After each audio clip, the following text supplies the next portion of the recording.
छत्तीसगढ़ के अंबिकापुर से एक मामला सामने आया है। इस मामले ने छत्तीसगढ़ की सियासत में मानो भूचाल सा ला दिया है। दरअसल मामला उस वक्त चर्चा में आया जब विधायक राजेश अग्रवाल की ओर से एक सिफारिश पत्र सोशल मीडिया पर वायरल हुआ। इस पत्र में डीके सोनी को पद्मश्री देने की अनुशंसा की गई। पत्र सामने आते ही राजनीतिक गलियारों से लेकर सोशल मीडिया तक बवाल मच गया। या तो हो गई सिफारिश पत्र की बात। अब हम आपको ये बताते हैं कि आखिर ये सिफारिश पत्र किस व्यक्ति के लिए था, जिस व्यक्ति के लिए पद्मश्री देने की अनुशंसा की गई। क्या वो उस लायक भी है? ये व्यक्ति एक आरटीआई कार्यकर्ता है जिसने आरटीआई से करोड़ों कमाने वाले वकील डीके सोनी के लिए पद्मश्री की मांग की।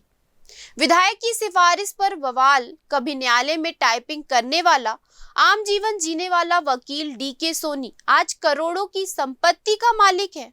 वजह है आरटीआई का धंधा। जनहित के नाम पर सोनी ने सूचना के अधिकार को ब्लैकमेलिंग का हथियार बना डाला और देखते ही देखते जमीन, बंगला, शोरूम, रिजॉर्ट खड़ा कर लिया। अब डीके सोनी ने खुद का साम्राज्य खड़ा करने के लिए पद्मश्री जैसे राष्ट्रीय सम्मान का हकदार बन बैठा है। मामला उस वक्त चर्चा में आया जब कैबिनेट मंत्री राजेश अग्रवाल की ओर से एक सिफारिश पत्र सोशल मीडिया पर वायरल हुआ। इस पत्र में डीके सोनी को पद्मश्री देने की अनुशंसा की गई। पत्र सामने आते ही राजनीतिक गलियारों से लेकर सोशल मीडिया तक बवाल मच गया। सवाल उठने लगे कि क्या आरटीआई के नाम पर करोड़ों की कमाई करने वाला, फर्जी अवार्ड खरीदने वाला और नकली डिग्री लेने वाला शख्स पद्मश्री का हकदार है। शहर के लोग डीके सोनी को अच्छी तरह जानते हैं। उनका कहना है कि सोनी ने आरटीआई का मतलब ही बदल दिया है। जहां जनता को न्याय और पारदर्शिता के लिए आरटीआई का इस्तेमाल करना था, वहीं डीके सोनी ने सौदेबाजी और वसूली का जरिया बना दिया। ग्राम सचिव से लेकर मंत्री और बड़े ठेकेदार तक किसी को नहीं छोड़ा गया। कई मामलों में आरटीआई लगाकर डराया और फिर समझौता के नाम पर रकम वसूली गई।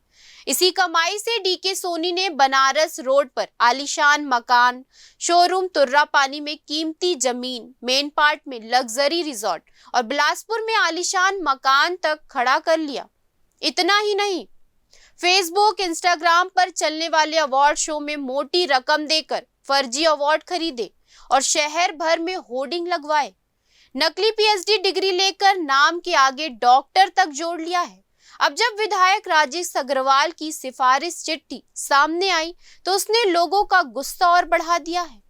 सोशल मीडिया पर कमेंट करते हुए लोग लिखते हैं कि गंदा है पर धंधा है और इस धंधे का ब्रांड एम्बेसडर है डीके सोनी।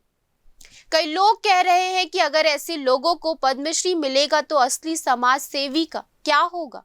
राजनीतिक विश्लेषकों का मानना है कि विवाद से विधायक राजेश अग्रवाल की भी किरकिरी हुई है। पार्टी के भीतर भी नाराजगी की आवाज उठ रही है कि आखिर एक ब्लैकमेलर वकील के लिए इतनी गोपनीयता से सिफारिश क्यों की गई है। फिलहाल अंबिकापुर की जनता का नजरिया साफ है। डीके सोनी के आरटीआई की दुकानदारी और पद्मश्री की मांग दोनों ही मजाक से ज्यादा कुछ नहीं है।